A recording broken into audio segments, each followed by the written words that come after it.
Now, here we've got a movie that everybody loves, that everybody wants to see. NBC puts it into a box and says, you can't see it. Now, Turner Classic Movies shows classic movies. They can't show it because they haven't got the rights. You can't watch it on Hulu. You can't watch it on Netflix.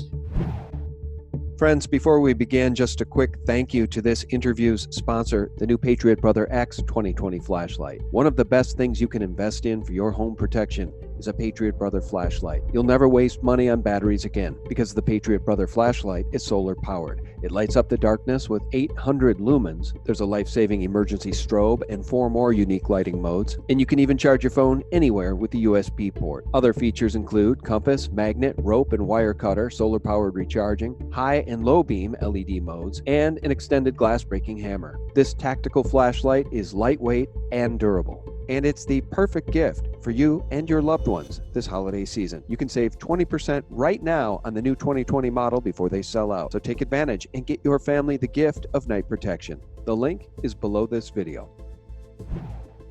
Okay, friends, let's begin with patriot and author and good friend to SGT Report, James Perloff. James and I have talked many times in the past, and James still holds the crown as the most listened to guest I've ever had for our interview. The elite don't want you to know God is real. It's a theme we keep coming back to time and time again as the Great Awakening spreads globally. James Perloff, welcome back, buddy. Oh, Sean, thank you for having me back again. It's an honor to be on your show. I know that YouTube's has been giving you some trouble, but you remain right up there as one of the most watched shows in alt media. Well, I don't think that's true anymore, but I really appreciate that. And yeah, YouTube changed their algorithms back in January 2019, and now on December 10th, they changed their terms of service, which are even looser and fuzzier now, James. People are petrified that they're just going to start retroactively removing videos and giving people strikes for videos posted prior to this latest terms of service change, right? So retroactive strikes. So they may start taking down YouTube channels. Guys, please, if you're hearing this, go to BitChute. I'll try to remember to put the link below, but subscribe to my SGT Report channel on BitChute. It is the most viable backup plan to YouTube. And if they take my channel down off YouTube, that is where I will be primarily uploading my videos. But yeah, I'll tell you what they're doing to my channel here, James. They've got this new interface on the dashboard that as soon as you log into your dashboard, your videos, you immediately have the wind taken out of your sails and you're demoralized because they say, hey, guess what? Your latest video is doing very poorly. Your average view count is down 28%. Your average view duration is down 74%. And the latest one, Democrats have exposed their true loyalty now. Average view duration down 64%, watch time down 60%. I think they put that up on the dashboard to deliberately make you feel like your content no longer resonates with your audience, James, and they don't want us making the content. So this is a good way psychologically to wage war against content creators. It's kind of like O'Brien from 1984 is running this thing, and he's trying to psychologically demoralize you before you go on the air. It's very psychological, it sounds. Yeah, it really is, and it's quite diabolical. The other thing that is very demoralizing is not all channels in the alt media space have been affected equally. So, guys, last word on this, please hit the bell for notifications, and please make sure that you stay subscribed to my channel. I very much appreciate it. All right, James, let's just talk about the topic today that you wanted to bring us around to. It's a Wonderful Life. In gentler times, 1946, It's a Wonderful Life starring Jimmy Stewart and Donna Reed. A Christmas staple that no longer gets airtime. And I think it coincides with the attack on the family and all things American, James. That's right. And if it was just to talk about how great the movie is, I wouldn't have done the show with you. But I believe that it's very much part of the censorship that you were just discussing. I did want to talk about why the film is great, how it came to be an American classic, and then how it suddenly vanished from our TV screens, and the reasons for that. And I also wanted to touch a little bit about why it was snubbed for Oscar wins back at the 1947 Oscar ceremonies, which was for reasons that were a little different than it's being censored today. But this is a great movie. And when I was growing up, I was a little boy in the 50s and 60s. It was not a classic. It was not a Christmas classic. I don't remember it being shown on television. Around Christmas time, they would show The Bells of St. Mary's and Miracle on 47th Street, and one that I thought was really boring, which is Holiday Inn, which had no plot to it. And I didn't discover It's a Wonderful Life until the early 70s when a TV station just happened to show it. And at that time, I was a very jaded hippie youth. But as I watched this film, I started to sense that this was a film that was rather extraordinary. It was not your usual typical Hollywood fare. And at the end of the movie, I was crying, and I was not the type of guy who cried at the movies. Well, a couple of years later, a buddy of mine was over, and It's a Wonderful Life came on. And I said, hey, I saw this. It's a pretty good film. And during the movie, I was trying to hide the fact that I was crying because I thought that was unmanly to cry during the movie. But my buddy was crying too. And there's just one other thing I want to mention, Sean. I want to throw it back to you as to your own reaction to the film. But somebody said something about this film that I think helps define it. There was a tribute paid to Jimmy Stewart, the star, towards the end of his life. A lot of Hollywood turned out, and a lot of them recalled It's a Wonderful Life. And Telly Savalas, who some of your viewers may recall played Kojak on TV. He was playing a New York City police lieutenant, which was a natural for him because he grew up as a tough New Yorker. And he said that in 1946, he and his buddies did their usual thing and sneaked into the theater that was showing It's a Wonderful Life without paying for their tickets. He said when the movie was over, they were so taken by what they had just seen that they sheepishly all walked up to the ticket counter and paid for their tickets because they just thought there was something unholy about watching this movie and not paying for it. And that's what one of the great things about this movie is that it actually brings out the integrity in people as they watch Jimmy Stewart, his sacrificial life, the ups and downs that the movie takes you through. It brings out the best in people, and that's something that not many Hollywood films do, but this is an attribute that It's a Wonderful Life certainly had.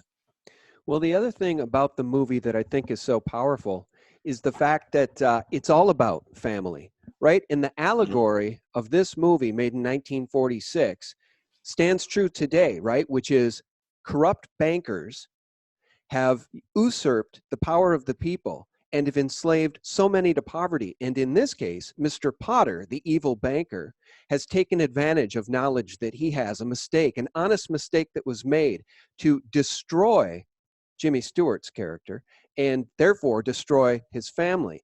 And what I love about the movie is that it's all about family. It's all about the love of family. It's all about the love of your children and your wife. And Donna Reed in this film is so beautiful. And it's just so resonant today because at the end, Jimmy Stewart comes to realize that he's the richest man in the world because he has the actual genuine love of his family, his friends, his siblings, his parents. And that's what makes the movie so special is that in the end, he beats the evil bankster because he realizes what true wealth is. What you just said is 100% accurate. I wanted to mention how the film became popular and then how it disappeared. In the 1980s, it caught fire, and it was not by design. I mean, people suddenly recognized how great this forgotten film was. And I can remember in the 1980s picking up TV Guide, and every night there would be 3 or 4 local stations showing the film, often without commercial break. And I was living in Brookline, Massachusetts at that time, which has a pretty famous theater. It's called the Coolidge Corner Theater. They were showing It's a Wonderful Life. And I took my father and my sister to see it. They'd never seen it. The movie, it not only became America's Christmas movie, it became America's movie. And I should mention also, by the way, it has been named the #1 most inspiring film of all time by the American Film Institute. And there was a survey done recently, 2018 in Britain, and the people of Britain chose this as their favorite Christmas movie. So it is universally recognized for its value by average folks like us, but the powers that be moved against it. And this is in the 1990s, and I'm going to try to condense the legal part of it. But the movie had come into the public domain because its copyright had not been renewed, which was, you used to have to renew a copyright every 28 years. but the film's ownership had fallen under Republic Pictures, which made the case that although the film was in the public domain, the music was not, and they had bought the rights to the original story and still had the rights to that, and so they won their case in court that they still owned the rights. Well, in short order, the following happened. Republic Pictures was bought out by Paramount. Paramount was absorbed by Viacom, which is, is one of the big 5 mainstream giants. There used to be 6, right? But Viacom is now merged with CBS, so there's just 5 big companies running mainstream media these days. And in 1994, NBC acquired the exclusive contract to televise the film. And what a horror. Instead of being shown hundreds, if not thousands of times during the holiday season, NBC only allowed it to be shown once a year. Now, recently they've upped it to 2. How generous, But they would show it once a year. And as if that somehow, on Christmas Eve, that somehow made it more special. That's kind of like telling your kids, we're only going to hug you once a year because one hug a year makes hugs more special. It was nonsense. And to make things worse, NBC loaded this thing with so many commercials, especially during the very emotional climax to the film, that I haven't timed it, but it seems like about every 5 minutes, NBC will show another 4 minutes or so of commercials, and they bring you right out of the context of the movie into the modern transgender era.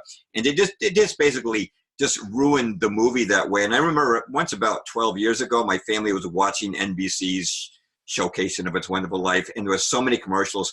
My son finally said, forget this, and he pulled out an old VHS copy we had so we could watch that instead. But NBC and Viacom basically took this great classic that everybody wanted to watch, and they destroyed it. Yeah, well, should we be surprised, James? I mean, they're destroying all things. I think the new rallying cry of the left is to destroy the family. I think so. It just is no surprise at all that they would only want to play this once or twice a year and then load it with so many commercials that it becomes unbearable. Let's go back to my screen share, and I want to play. This is probably everybody's favorite moment, but one of my favorite moments in the film is at the end when Jimmy Stewart comes back into the real world. Of course, there's a whole sequence where he's seeing what his life would have been. He's seeing what the lives of others would have been had he not been born, which is such a gift. And when he finally comes back into the present and realizes that he still has his family, he doesn't care that he's broke.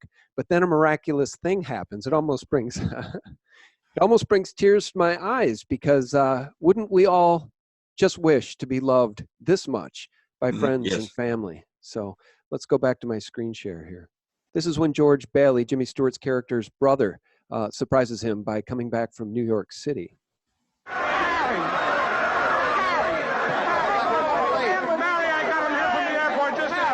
The fool flew all the way up here in a blizzard. Oh, Harry, how about your Banford in New York? Oh, I left right in the middle of it. As soon as I got Mary's telegram. Good idea, Ernie. A toast. To my big brother, George, the richest man in town. James, that just gives me goosebumps because just for those who've never seen the movie, Harry, George Bailey's brother, he fell through the ice when he was a little boy and he lost hearing in one of his ears. And what Jimmy Stewart finds out is that had he never been born, he wouldn't have been there that day to save his brother's life. So it's funny, man. I'm not even watching this movie, and I'm about ready to burst out in tears because it is such a beautiful picture. I think it is one of the best movies ever made, and NBC doesn't want people to see it. Yeah, which brings us to the reasons why they don't want us to see it, and it's certainly not legal. And by the way, from a business model perspective, what NBC did makes no sense. I mean, when you have a product that's in demand, you want people to get it, right? Funny thing, man, that's the same thing YouTube's doing. It doesn't make business sense. If people want to have access to truth news and truth videos and truth commentary and interviews, but they want to curb people from getting that information, that makes no business sense whatsoever. But that's the point here. This is a war on truth and family and decent values, isn't it? Right. And it shows you that NBC and YouTube are on, and Google are on the same program. If you make a running shoe and everybody wants it, you produce more of it, right? And you distribute it. And if you make an energy drink that people love, you make more of it. Now, here we've got a movie that everybody loves, that everybody wants to see. NBC puts it into a box and says, you can't see it. Now, Turner Classic Movies shows classic movies. They can't show it because they haven't got the rights. You can't watch it on Hulu. You can't watch it on Netflix, at least in America, because NBC's got those exclusive rights and they won't let people watch it. Of course, you can download it if you want to, or buy a DVD. But from a business perspective, they can make a lot more money by leasing it out to stations and letting them play it the way they used to.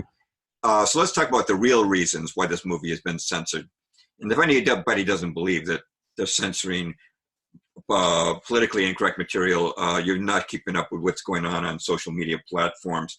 But to me, Sean, the number one thing they hate about this movie is that it stresses, and this is almost the main message of the movie, the value of life. You know, George Bailey learns that his life is valuable.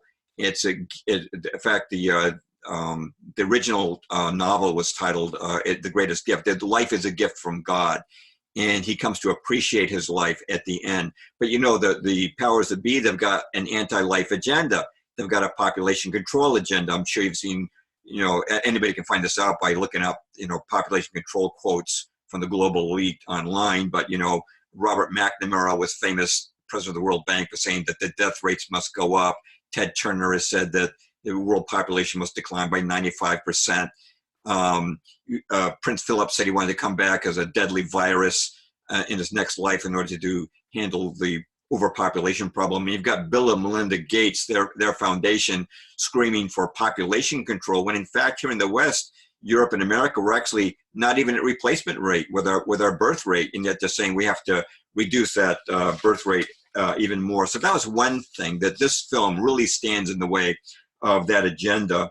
Another is that the movie emphasizes and validates the existence of God and answer to prayer. In other words, it's a Christian movie. It may not conform to everybody's particular brand of theology, but it's got angels, it's got heaven in it, and with all the Christmas caroling, you know they're talking about the God of the Bible. And of course, the establishment with their holiday trees and their happy holidays, greeting cards, they hate messages about Christmas. A third reason is one that you have already gone into, which is the traditional family, the nuclear family, and you know it's got the traditional American values of hard work and sacrifice for others. And the other one, which you also mentioned, is that the arch villain of the film is Mr. Parter, who is a banker, and he wants to create a monopoly, which is what the bankers are doing today, right?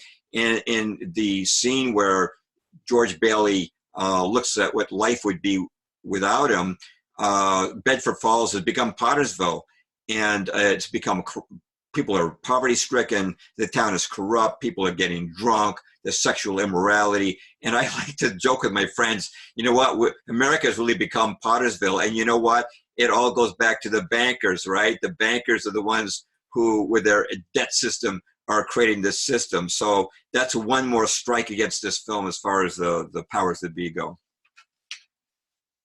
Yeah, Mr. Potter, the evil banker, the prototypical Rockefeller banker, taking advantage of George Bailey, knowing well that bankrupting George Bailey isn't going to make Mr. Potter really any richer. He already has all the wealth, right? He's the premier banker of the town, but he doesn't care. What he wants to do is he wants to destroy lives. He feels, I guess he feels he derives his power through the destruction of lives. And I think, again, a great allegory for what we face as human beings on this planet, enduring the wrath of central banks, which are destroying lives by printing money at will. And at the end of the day, it's we the people that lose when the banksters are in control. That's the whole story of this film. That's so true, Sean. Yeah, well, those are the reasons why they're after this great movie and why they don't want people to see it. You know, since NBC took over in 1994, that means for the last 25 years, this film has been shown only once or maybe twice a year, commercial ridden, and a whole generation, unlike the generation before it, has grown up without having this be their movie and without getting the values that this film embraces. And just one other thing I wanted to mention too, which is why it was snubbed at the 1947 Oscars, but I'd like to throw it back to you again for any input you may have. Well, I'm just watching the end of the film here again, and I think it's just one of the most touching things I've ever seen. I just really like it. I think I'm aging myself by admitting that I love this film and I've loved it for so long. What are some of your favorite parts of the movie? There's so many parts. The courtship between Donna Reed and Jimmy Stewart is so genuine and sweet. And we don't see enough of that anymore either. You know why? Because they are destroying the culture with hip hop music and their music videos and their drugs and their opioids. They're literally destroying the ability for young people to meet and have courtships, innocent, loving, genuine courtships like the one portrayed in this film. That rarely happens anymore, James. No wonder the Western population is falling, because people aren't getting married and having children. Right. And by the way, Jimmy Stewart and Donna Reed both came from small towns in real life. That made them kind of ideal. And by the way, Donna Reed was only 25 when she made this movie. So I guess that was kind of the perfect age, because she got to play both a high school senior as well as a mother of four at her age. But they both did an incredible job. It was an amazing job of casting and of direction and writing. But you asked about what my favorite scenes were. One of the scenes that really grabbed me, Sean, was the scene where Jimmy Stewart loses it in front of his children. And he starts to kick things and throw things and smash things. And that's one of those moments that really started to make me cry, because, most Hollywood movies, the heroes are larger than life. They're James Bond. They don't have any vulnerabilities. This was a very rare Hollywood portrayal of realistic human vulnerability that we could identify with, the kind of emotions and struggles that Jimmy Stewart was going through. But it struck me as so unique, the fantasy of him going through what life would be without him, which reminds me quite a bit of A Christmas Carol, where Ebenezer Scrooge gets to look at what life would be like, or what life was like in the past, the present, and the future. Very surreal analogy there between those two very great Christmas stories. Well, and I should point out, too, that it was directed by Frank Capra. And, yes. Do you have any other favorite Frank Capra movies? Anything you want to say about his ability to make a movie like this? Well, I would just say he was a very unusual director. I'm going to forget the name, but one of the later films he made was with Glenn Ford and Betty Davis, and it was another heartwarming film. And he kind of specialized in heartwarming movies. He had that knack and desire to make that kind of film. All right. Well, as you said, it was snubbed in 1947 at the Oscar ceremonies. Was it not even nominated for an Oscar? It was nominated, but the only win it got, it was nominated for wins, but the only win it actually got was for its new method of making snow. They made that film in the summer, but they really made it look like the winner. But the reason it was snubbed is a little different from the reasons I just gave for the current modern day censorship. It was snubbed so that another film, which was very politically correct, could get the wins. And that movie was called The Best Years of Our Lives. So let me just divert for a little moment to talk about this. Jimmy Stewart obviously gave what must have been the performance of his life in It's a Wonderful Life, and he certainly deserved that Oscar. But the Oscar instead went to Frederick March, who won it for The Best Years of Our Lives. And this movie, The Best Years of Our Lives, was about three GIs returning home after World War II, which, of course, a lot of people could identify with. And two of the other GIs, played by Dana Andrews and Harold Russell, they faced struggles. I mean, Harold Russell was, in real life, a disabled vet. He lost his hands in an accident during the war. And Dana Andrews plays a GI whose wife is unfaithful, and he's going through PTSD at the same time. So it's pretty bad for him. But Frederick March, who won the Oscar, you could contrast his role to Jimmy Stewart. He has no struggles at all in the movie. He comes back to a beautiful home, beautiful, faithful wife played by Myrna Loy, two beautiful children. He immediately gets his old job back at the bank he worked for with a promotion. And throughout the movie, faces really no struggles at all. In fact, the biggest negative that he encounters is that his daughter falls in love with Dana Andrews, who's married, and he warns them that they should stay apart. And in the end, they don't anyway. So, I mean, so why did he get this Oscar? And I'll tell you the reason why I believe it is. He plays the mortgage manager at his bank. And there's a scene, often it's the subtext, it's the little scenes that Hollywood wants you to get in their social engineering rather than the main plot. There's this little scene where he is approached by a young GI who wants to get a loan so he can buy a farm, because he says that farming's been in my family for many generations. And Frederick March can see that this guy is a good character, so he gives him a loan. Well, afterwards, he gets scolded and reprimanded by his boss, who's played by Ray Collins, who, for people who remember the old Perry Mason, that was Lieutenant Tragg. Well, anyway, he gets scolded by his boss, who says, you know, this soldier didn't have enough collateral. You shouldn't have given him the loan. And actually, this is ridiculous, Sean, because number one, as they even mentioned in the movie, the loan is backed by the GI Bill, meaning 50% is paid by the American taxpayer. So bankers love guaranteed loans. There's nothing they like better than a loan that's guaranteed by the taxpayers. Plus, the idea that this farmer doesn't have collateral is a lie, because the farm is his collateral. You know, if he misses a payment, a few payments 10 years later, what the bank will do is kick him and his family out in the street, and they'll take over that farm and sell it probably for a nice profit.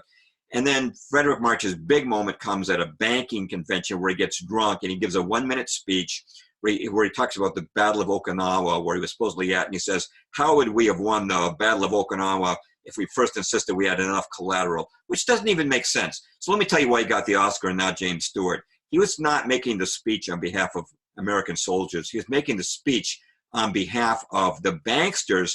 They knew that millions of GIs were coming back from the war, and they wanted to get them ensnared in the debt system. They wanted them taking out these 30-year mortgages so they could spend the rest of their lives paying interest to the banks. And so this speech was on behalf of the banksters, and that's why this nothing part, which nobody remembers Frederick March's role in this movie anymore, is just a very forgettable role with no big conflicts or no major scenes in it. That's why he got the Oscars, because he made a plea on behalf of usury. And I'll just pause there, but let me also mention why the film got the Oscar instead of It's a Wonderful Life. Yeah, well, that makes a lot of sense. It's not even a film I'd ever seen. Well, as we wrap this up, let's just go back here. I was looking at the cast and just a couple of things here. Marvelous cast. James Stewart playing George Bailey, just fantastic. Donna Reed, so beautiful, playing his wife Mary. Lionel Barrymore played the evil banker, Mr. Potter. The Barrymore family, Drew Barrymore. The Barrymores have been in Hollywood and have been an elite Hollywood acting family for, well, since the inception of Hollywood. Drew Barrymore, correct me if I'm wrong, related to Lionel Barrymore and the Barrymore acting family. Drew Barrymore, one of her latest projects, the Santa Clarita Diet, about a mother who is a cannibal and has to eat people to stay alive and drink their blood. Wasn't she also in, what was that movie with Anthony Hopkins? Silence of the Lambs? Wasn't she in that one too? Or am I thinking of somebody else? I think that was Jodie Foster. But Jodie Foster. I'm sorry. And Drew Barrymore has done some decent projects, but I mean, it just, I guess at the end of the day, the takeaway from this conversation is the reason they don't want you or your family to watch It's a Wonderful Life is because they would rather have your kids on YouTube not watching this content, but watching hip-hop videos that simulate murders and get 50 million views and get full monetization. That's what they would rather have your family watching. And it's just so sad. So you say they're going to play this when? Christmas Eve is the time to watch it? I won't watch it. Will it be on some derivative of NBC, some network nobody's heard of, or will it be on NBC? Well, you know something, last year I checked to see on Christmas Eve it's on NBC, and here in New England we have a backup NBC channel called NBC 10. They didn't have it on the main NBC station. Without any fanfare, they put it on what they call NBC 10, giving it even less publicity than it had in previous years. Not surprising. All right, James. Well, as we wrap this up, if you want to say any final words or whatever you wanted to about the Oscars there in 1947, this film was made in 1946. I guess they don't really make them this way anymore. They don't make the films like they used to, do they? No. 1947, the Best Picture did go to Best Years of Our Lives. I'll just mention, if people go to my website and see my article on It's a Wonderful Life, you can see the scene that gave Best Years of Our Lives the Best Picture Oscar. It was a scene in which a man who criticizes our going into the war gets smashed in the face, and he flies through the air, and he smashes into a glass case. It goes to 1,000 shards, because there was a campaign being run by the Council on Foreign Relations and the Rockefeller Foundation in 1947 to make sure that nobody criticized the war. And best years of our lives lived up to that. But, the Oscars have always been politicized, Sean. And a lot of people thought that, if only they waited one more year, just wait a few more months, they could have released It's a Wonderful Life in 1947. It would have gotten the best Oscar. Wrong, because the best picture for 1947 was already locked up before they even started making it. And I won't go into that, but if you read my most recent book, 13 Pieces of the Jigsaw, I have a chapter in there called 1948, Harry Truman, the Nakba, and the Mystery of the Best Picture Oscar. And you'll find that I know that there are films, I think there are films like On the Waterfront, old films like that, and Bridge on the River Kwai and Lawrence of Arabia that really won on merit. But the truth is that Oscars, like Hollywood itself, has long been politicized. And the Oscar wins, like Hollywood itself, is really about social engineering. But I'm certainly grateful to know that in the arts, we can still have redeeming films like It's a Wonderful Life to help uplift us and to show us the good things of life. Yeah, well, I agree. If you haven't seen the film, guys, if you're a young person in particular who hasn't seen the film, take the time to do so. I mean, I don't even know how you can get it anymore. I guess the whole thing's not on YouTube. But I guess I would just say, take the time to find it and watch it. It's just a fantastic movie. And I wonder, so NBC owns the copyright again. I wonder if I can even show any of the clips as I tried to do here in our interview. I think I'll probably upload this, and if I immediately get a copyright strike, I'll have to go back in and edit some of it out. But yeah, I don't know if they might have anything on History Commons that would help with that. I know I have seen stills there from It's a Wonderful Life that are copyright free. I would think that on the grounds of fair use, you can show a minute or two from this film.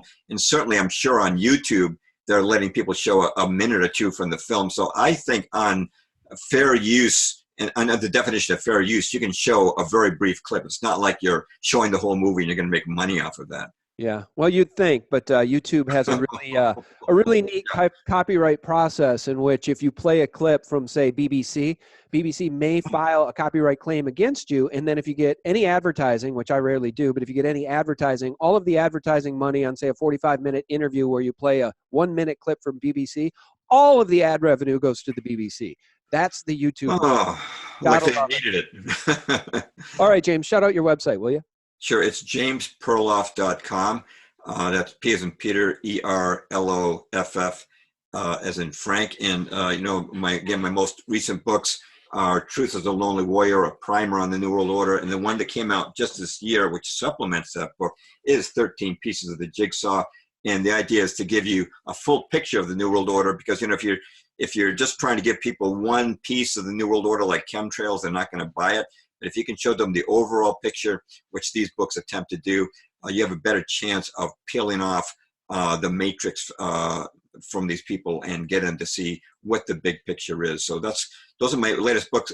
My new book, the one I'm working on now, is 9/11, but it's going slowly, Sean. It's going well, but it's going slowly because I'm trying to be very careful and very accurate with it. Oh, good. I look forward to that. That one's going to be all about 9/11? Mm-hmm. Yes. All right, cool. All right. Well, you know what? A lot of young people don't know anything about what happened on 9/11. In particular, they don't know about World Trade Center 7. And remember when I just mentioned the BBC? They don't know the BBC reported about the collapse of that building 15 minutes before it collapsed. Boy, I'll tell you what. Aging is not my favorite thing, James, but having the hindsight of history and understanding it is certainly valuable. Yeah, they've got soothsayers at BBC. They know what's going to happen next, even before it happens. Yeah, they've got a crystal ball that can predict the collapse at free fall speed of high-rise steel structures in New York City. Amazing. Right now, the BBC is saying, I can see us getting more revenue from SG report. I see that happening in our future. No, unfortunately, I think that'll be NBC Universal, probably. All right, guys, thanks so much for tuning in. James, thanks for your time. Thank you, Sean, and God bless your viewers. Hope you have a great Christmas. Yeah, I wish that for everyone as well. If you're listening, Merry Christmas. It's not Happy Holidays. It's Merry Christmas. And in the word Christmas is the name Christ, because it is a celebration of the day he was born. And a lot of that plays into this movie, It's a Wonderful Life. It doesn't shy away from spirituality and God and angels. It embraces all of it. And at the end, it lets you know that you're special. And without you being in the world would be a very different place. So God bless you one and all. And guys, thank you for your prayers for me and my family. I pray for everybody listening as well. I pray you all have a very Merry Christmas and a Happy New Year. James, thank you so much. Thank you, Sean.